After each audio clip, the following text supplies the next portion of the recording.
hacerte esta pequeña entrevista y para nosotros un privilegio tenerte acá en este congreso. Gracias.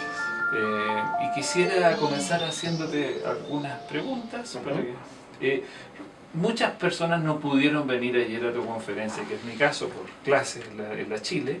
Entonces, a mí el título me pareció muy sugerente. Tú titulaste tu conferencia Vanguardia, Contracultura y Revistas, y eso todo desembocando en para una historia de la ciencia ficción uruguaya post-dictadura. Exactamente.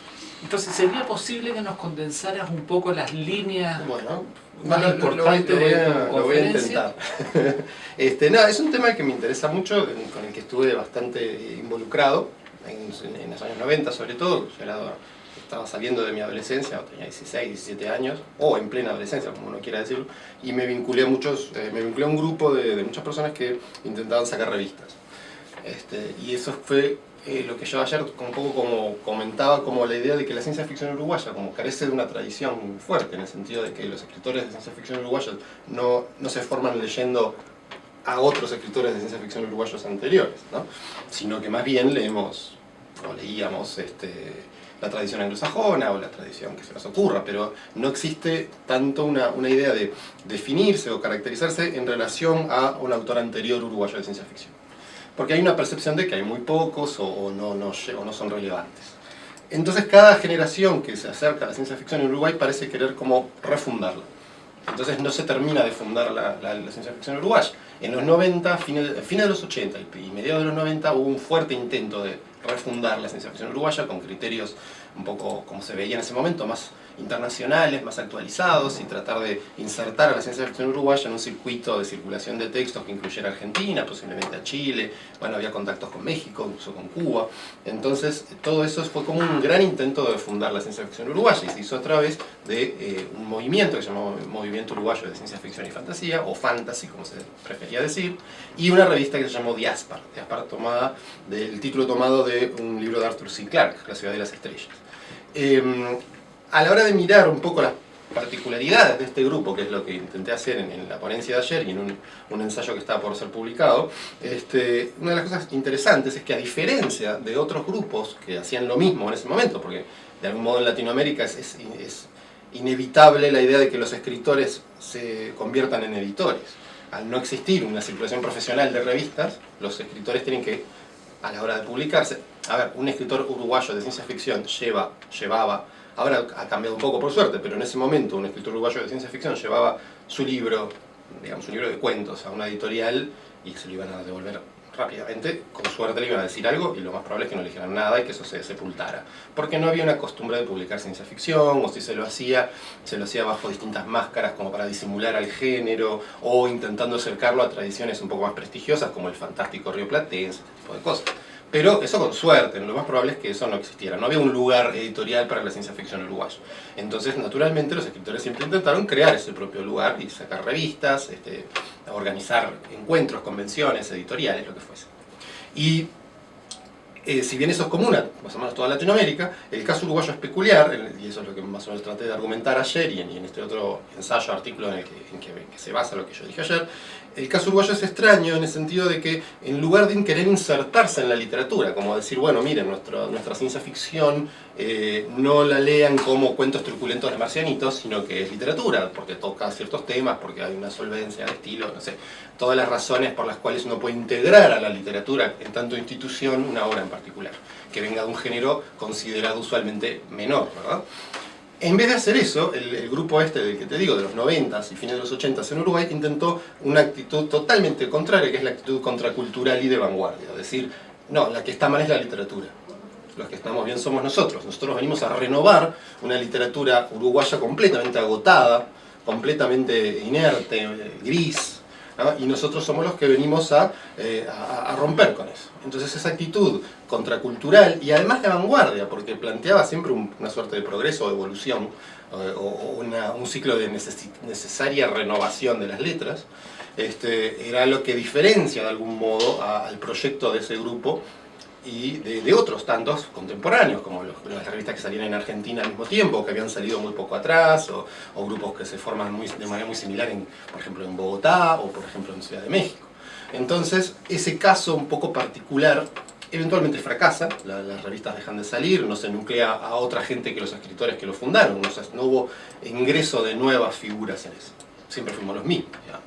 Y ese grupo se dispersa, algunos, yo pasé unos años dedicado a la música sin publicar gran cosa, o publicando muy esporádicamente, otros como Pablo Dobrinin, que para mí es probablemente el más interesante de los escritores más especializados en fantasía y ciencia ficción en Uruguay, se puso a publicar en Argentina o en revistas de España, de México, y eventualmente eso se dispersó de esa manera. Cada uno, luego empezaron a salir algunos libros, yo publiqué algunos como ciertas ucronías o libros que podían considerarse ciencia ficción, Pablo también, y otros escritores o dejan de escribir o desaparecen. Entonces fue un grupo que en tanto colectivo fracasó, pero del que algunas voces individuales de algún modo permanecen, de un modo u otro, ¿no? Así que es una historia interesante y me interesaba justamente rescatar esa cosa, por un lado típica de los movimientos latinoamericanos de ciencia ficción, de fundar revistas y todo eso, y a la vez atípica en esta...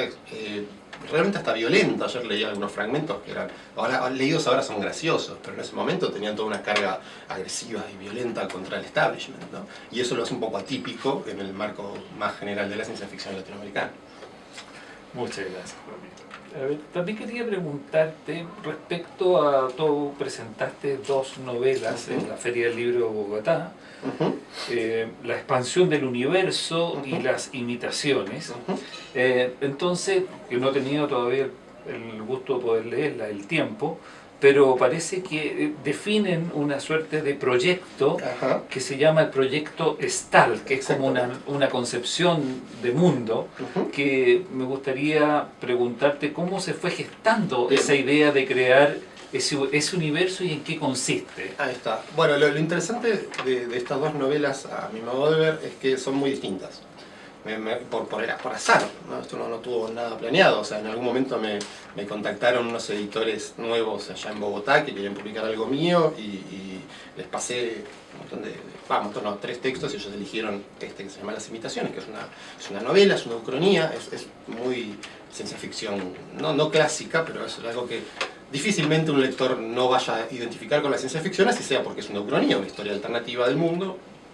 Bueno, y la otra, que es la que se publicó en Uruguay primero en 2018 en Literatura Random House y que luego fue editada en Bogotá, con propósito un poco de mi visita, es una novela mucho más realista, que sus componentes de ciencia ficción pasan por otro lado, si es que pasan, pero que su trama, su relato, por decirlo así, es enteramente realista, sobre un chico que encuentra un cadáver cerca de su casa y su abuelo se obsesiona con ese cadáver, se pone a investigar, y bueno, es todo un relato que tiene que ver con la violencia de la dictadura, ¿no? Entonces es algo que luego pasan muchos años y en la vida adulta el narrador está fuera de Uruguay y empieza a cuestionar un poco cosas de la identidad uruguaya, la historia. Pero es una novela mucho más en un sentido realista, convencional, si se quiere. Entonces son como 2 novelas muy distintas que tienen en común lo que vos señalabas. Son parte de un proyecto en el que llevo más o menos 10 años o un poco más trabajando, que consiste en una suerte de macronovelas, es el término que me gusta emplear, que se arma con la articulación de novelas breves, o novelas en general, o relatos. O sea, ¿qué quiere decir? Que todas estas ficciones que escribo tienen al mismo personaje, al mismo protagonista, Federico Stahl. Pero la salvedad de todo esto es que cada una de esas novelas es de algún modo un mundo alternativo con respecto a las otras. Dicho de otra manera, en una novela Federico Stahl puede ser un piloto de aviones, en otra puede ser un académico, en otra un músico, en otra un policía, lo que sea, ¿no? Entonces, todas siguen con una suerte de pauta de divergencias, o sea, digamos, pasó algo a los 12 años que hizo que él fuera una cosa en lugar de otra, entonces las novelas se van vinculando en una suerte de esquema de árbol, por decirlo de alguna manera, y eso hace una suerte de macrorelato basado en distintas vidas alternativas del protagonista. Cada novela se puede leer por separado, porque no asume ninguna relación necesaria con las otras, pero, por supuesto, puestas en relación todas, arman otro esquema, ¿no? Es una pauta emergente, de hecho yo no la tengo prediseñada, sino que la misma escritura me va llevando. No funciono como un sujeto que guía al proyecto hacia una cosa télica, digamos, una revelación final, sino que son las propias conexiones que van surgiendo a medida que escribo las que me van retroalimentando para escribir otras, ¿no? Entonces funciona más como un proceso, me gusta a mí al menos, ¿no? Pensarlo más como un sistema complejo cuyas pautas son emergentes, que algo que está guiado de antemano en un sentido mucho más, pongamos, convencional de la composición literaria, como un sujeto que expresa algo previamente generado en su mundo interior, lo que fuese. Entonces esa es un poco la pauta por la que yo escribo. Me gusta decir que cada novela de algún modo postula una siguiente novela posible. ¿Estás trabajando, ¿no?, en una Sí, próxima siempre dentro de este proyecto? Siempre, no paro.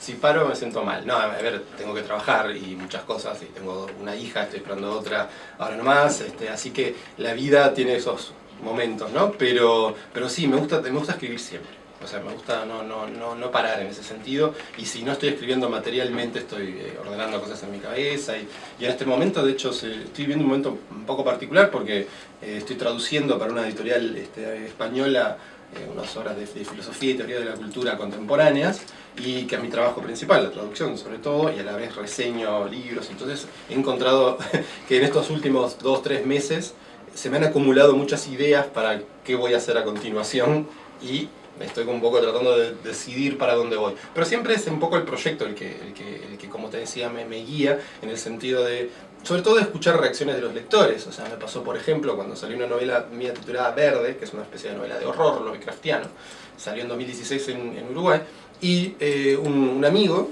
un lector amigo, me dijo: mirá, me gustó especialmente esta parte donde vos hablás de videojuegos, me parece que capaz que ahí tendrías que haber profundizado un poco más, no sé qué. Y yo digo, bueno, y me puse a pensar, y a partir de ahí escribí una novela.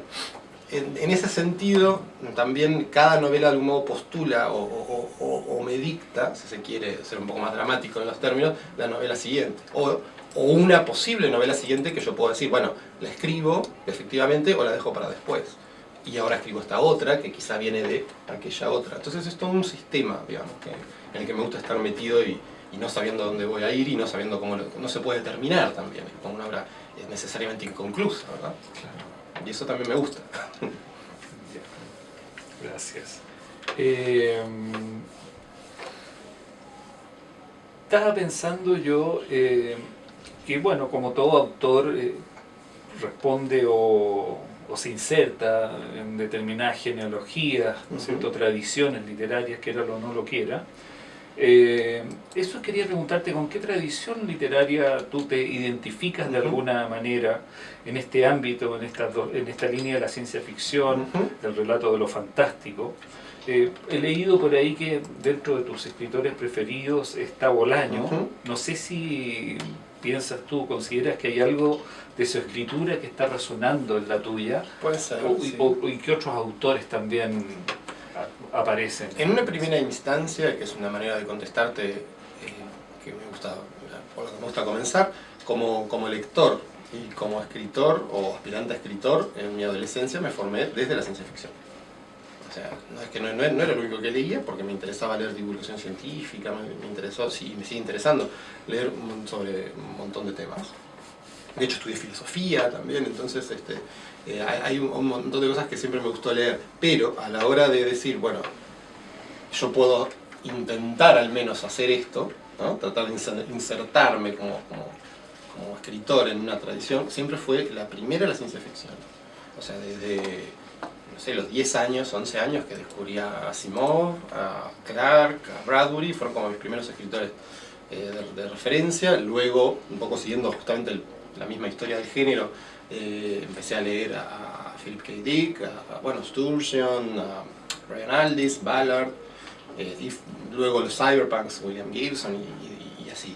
Entonces esa fue siempre mi tradición, en el sentido de que era lo que leí en lo que uno puede pensar que es el periodo en el que uno está más receptivo a este tipo de cosas. Donde esas cosas, no es que uno esté abierto a esas cosas, sino que esas mismas cosas son las que te abren y te conforman. Entonces eso sin duda tendría que contestar siempre eso.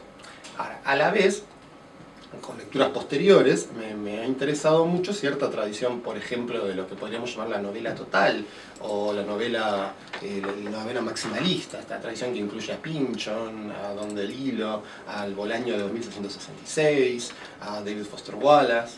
A la vez también me interesa la tradición de lo que podría ser el relato de lo extraño, digamos, que en la crítica anglosajona a veces se lo llama slipstream o el new weird, ¿no? Que es una línea dentro de lo fantástico que no es necesariamente ciencia ficción, que no es necesariamente horror, pero que toma elementos de ambas, reconoce la gran figura fundante de H.P. Lovecraft. Bueno, y siempre trabaja en estos esquemas de textos cuya hibridez los hace inclasificables o extraños, ¿no? Puedo mencionar ahí a Angela Carter, bueno, ya más en el terror, a Tomás Ligotti, bueno, en Uruguay a Mario Lebrero, por ejemplo, a Felisberto Hernández. Son escritores de algún modo anómalos en sus propias tradiciones. O sea, Felisberto Hernández fue un tipo muy mal leído. O sea, uno lee los ensayos de Benedetti, por ejemplo, sobre Felisberto Hernández y parecen completamente ingenuos a la hora de leerlo. Fue como muy resistido, un tipo que escribía de una manera para nada convencional, que era difícil de clasificar. No es ciencia ficción, por supuesto, no es fantasía, no es tampoco lo fantástico como lo practicaría Cortázar. O sea, es una cosa como extraña, que no se parece a nada y que terminó siendo asimilada al canon uruguayo como un escritor de relieve, pero eso tampoco quiere decir que tenga discípulos o continuadores. Lo mismo pasa con Mario Lebrero. Mario Lebrero tuvo montones de alumnos en sus talleres, pero si uno lee la producción contemporánea de sus alumnos, no tiene mucho que ver. A lo sumo podrá tener que ver con el último Lebrero, que es un poco más el de lo cotidiano y cierto tipo de realismo, pero no tiene nada que ver con el Lebrero, que al menos es el que más me gusta a mí, que es el Lebrero de los fines de los 60 y los 70, que es el Lebrero justamente de estos textos inclasificables, extraños, que publicaba, por ejemplo, en la revista El Péndulo o en la editorial Minotauro. Entonces, esa no tradición del margen, por decirlo de alguna manera, del cuento extraño, de la ficción inclasificable, híbrida, es otra tradición que a mí me interesa mucho. Así que serían esas tres, digamos. Me interesa mucho esa novela sistémica, maximalista, como podría ser El arcoíris de gravedad de Pynchon, o La broma infinita de Foster Wallace, y me interesa mucho también este otro lado de lo extraño, como Angela Carter, o escritores de lo raro y lo misterioso, que no son propiamente ciencia ficción, de algún modo. Aunque también me interesa, por supuesto, por eso te decía, por eso empecé por la ciencia ficción, porque es la que me conformó de una manera como lector en una edad muy temprana. Quería preguntarte si tú visualizas algunos rasgos comunes o vasos comunicantes en la producción narrativa latinoamericana de ciencia ficción, especialmente la gente de tu generación, y que hay elementos que tú puedes ver que hermanan las imaginaciones narrativas. Es más difícil de lo que parece. Creo que por razones editoriales que tienen que ver con cómo se las arreglaron para sobrevivir determinadas revistas, las revistas que sobreviven todavía, como Axon o como Próxima en Argentina, han tenido una postura bastante inclusiva. Entonces hay muchos tipos de ciencia ficción, lo cual hace difícil tratar de mapear líneas que se establezcan. Eso podría marcar un poco al género quizá hasta el 2011-2012. Sobre todo porque Axon fue una revista que se mantuvo muy viva durante toda esta época, fue la primera revista digital, una revista argentina. Y uno puede charlar acá mismo en Santiago con escritores de ciencia ficción que publicaron en Axon y que es de un referente a la hora de publicar. Pero tenía esta cualidad de ser completamente inclusiva, abierta, amplia y no ejercer una presión para hacer una línea editorial específica. Entonces hay tanta variedad que se vuelve difícil unir líneas. Sin embargo, y esto lo digo muy a título de hipótesis que arriesgo, ahora está empezando a perfilarse otra cosa. Por ejemplo, estando en Bogotá y un poco antes, leyendo una excelente antología de ciencia ficción colombiana que salió hace 2 años en Bogotá, compilada por Rodrigo Bastidas y publicada, si no me equivoco, por Planeta, ahí empieza a verse otra cosa. Empieza a verse que hay muchos escritores que gravitan hacia este New Weird, a esta literatura de lo extraño, que toma mucho de la ciencia ficción y del horror y del fantástico, pero hace una mezcla de algún modo nueva. Entonces tenés a Luis Carlos Barragán, por ejemplo, a Hank Cohen, que son escritores jóvenes de Bogotá, que si bien tienen de algún modo unas diferencias importantes en su poética y la manera de escribir, tienen en común esta apelación a ese weird. Y después de descubrir estos escritores, noté que en algunos escritores, como Teresa Mira de Echeverría en Argentina, hay algo similar también. Entonces, me parece que se está empezando a conformar una línea de lo que podríamos llamar el weird, por usar el término que es con el que internacionalmente se conoce este género, pero podríamos llamarlo la arquitectura de lo extraño, como Lo raro. ¿no? Lo raro. Empieza a perfilarse un weird propiamente latinoamericano. En Uruguay, algunos de mis libros creo reconocer pautas de esto.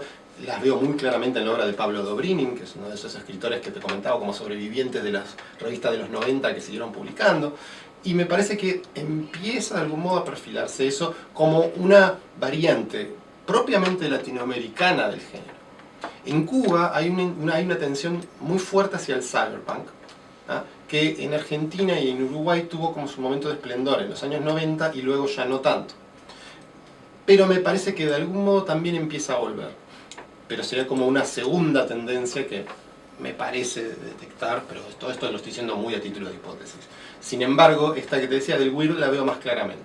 Me parece que empieza a operar algo de eso. Sobre todo porque recibe como el empuje de editoriales que como vestigio en Colombia, en Bogotá, que distinguen también esta tendencia, que hacen este mismo diagnóstico que hago yo.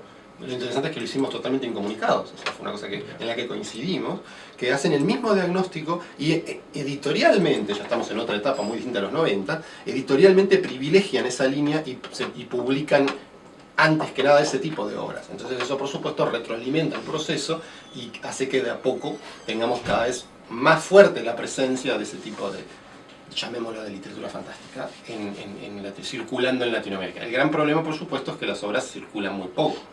O sea, mi novela publicada en Bogotá está en Bogotá, no llega aquí, no llega a Buenos Aires, no llega a Montevideo, probablemente llegue quizá, no sé, a Ecuador, ¿no? Pero no sé, a las inmediaciones, digamos, pero no necesariamente al cono sur o al norte. Entonces, esa circulación como cortada, como obstaculizada, quizá es uno de los problemas o de los escollos que atraviesa cualquier pauta que quiera generar una ciencia ficción latinoamericana más amplia, ¿no? Pero pasa en todos los ámbitos, no solo pasa en la ciencia ficción. Hay escritores, yo qué sé, Lina Meruane, por nombrar una escritora de aquí de Santiago, no es muy leída en Montevideo. Hay gente que la conoce, por supuesto, pero sus libros no circulan.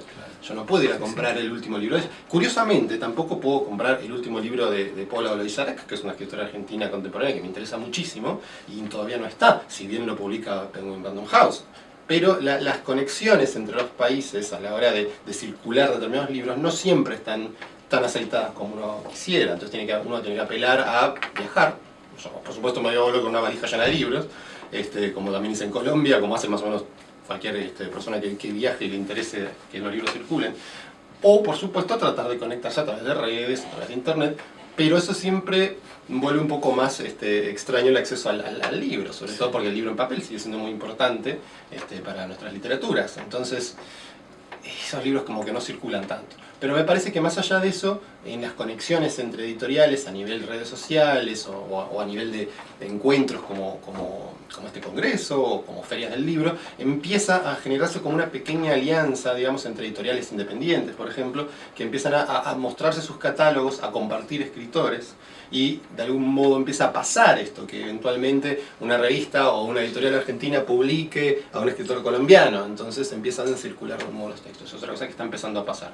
Quizá el hecho de que yo pueda, más o menos, y otras personas, podamos detectar que se está empezando a perfilar este weird latinoamericano contemporáneo, sea de algún modo una consecuencia de que también están empezando a circular más los textos. Entonces al momento en que se abren más canales, es que empieza a aparecer una pauta donde emerge, por decirlo así, una ciencia ficción nueva, propiamente latinoamericana y más similar, como estos casos que te digo, de cosas que escribe un uruguayo, cosas que escribe una argentina y cosas que escriben en Bogotá, sin leerse quizás previamente.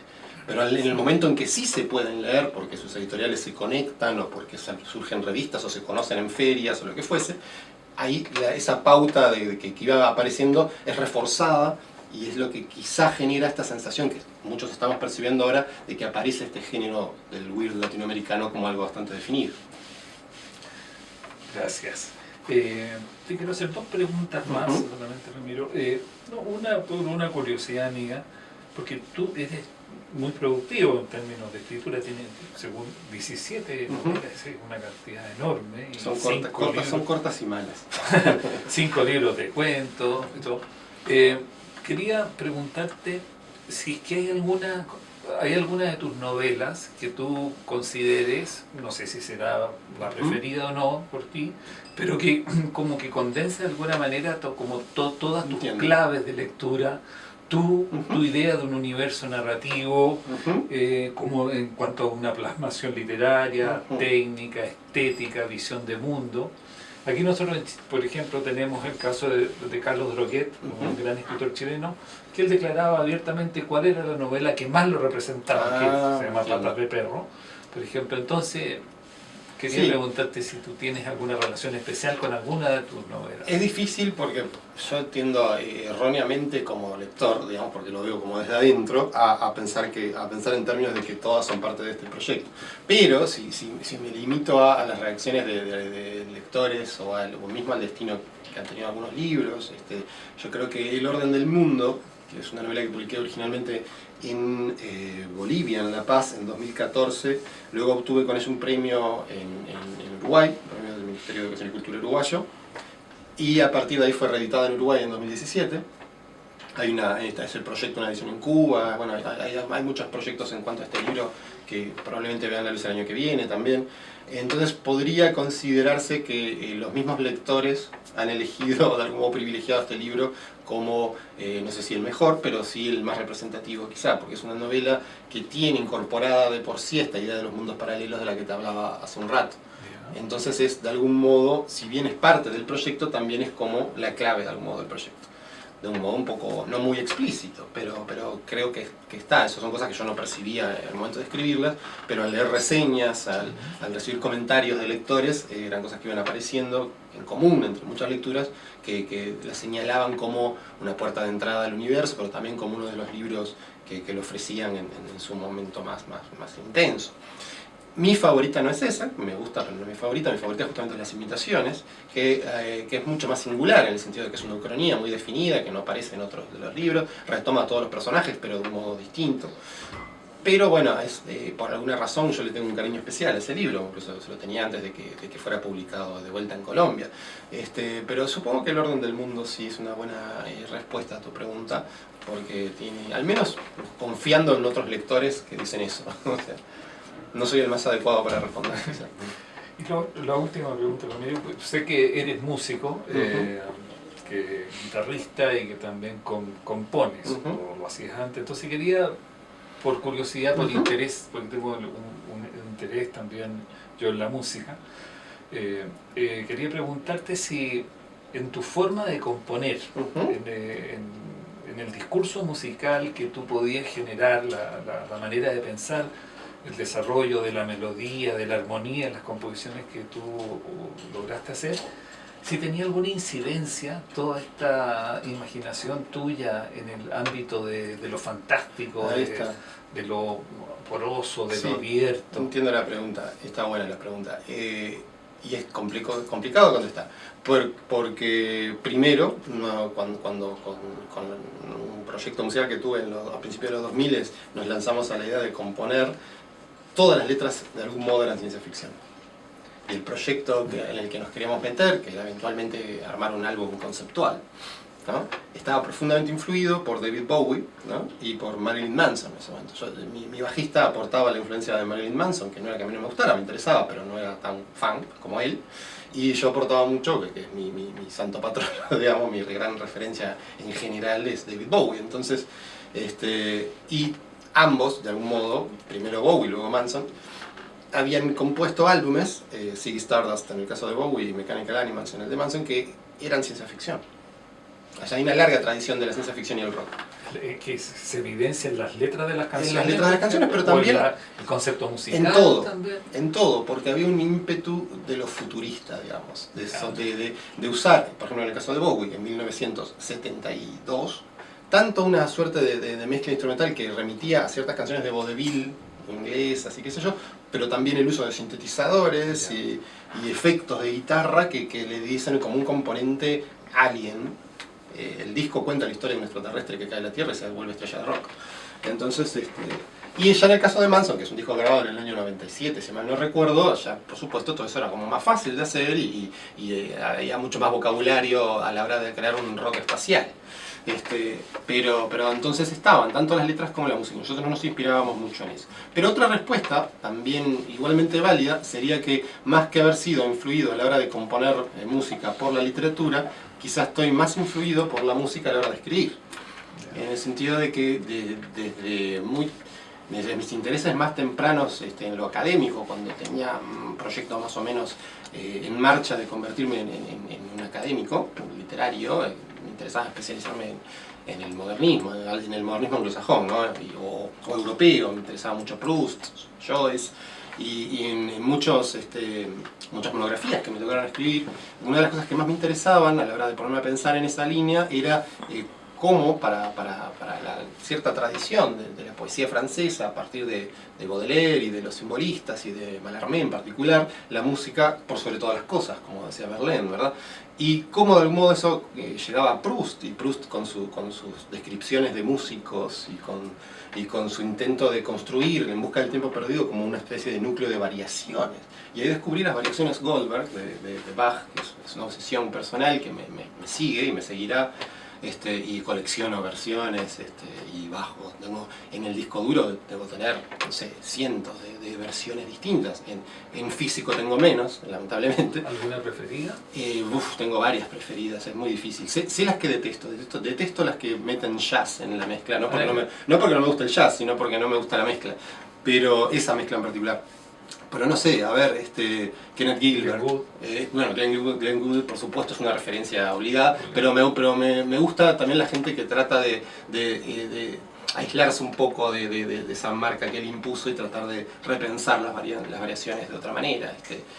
Hay Richard Egar, por ejemplo, intenta hacer algo similar. La suya no es como mi versión favorita, pero me gusta que intente despegarse un poco. En fin, pero esa idea de cómo la literatura puede remediar pautas de la música, ¿no?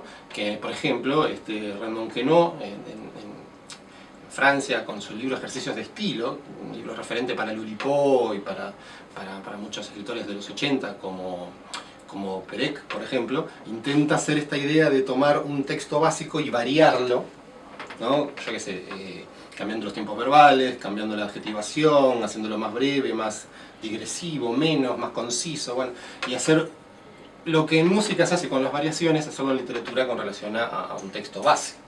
Y eso siempre me interesó muchísimo, y lo intenté hacer de muchas maneras. Proust también lo hace con ciertos núcleos temáticos que aparecen en su libro. Bueno, entonces...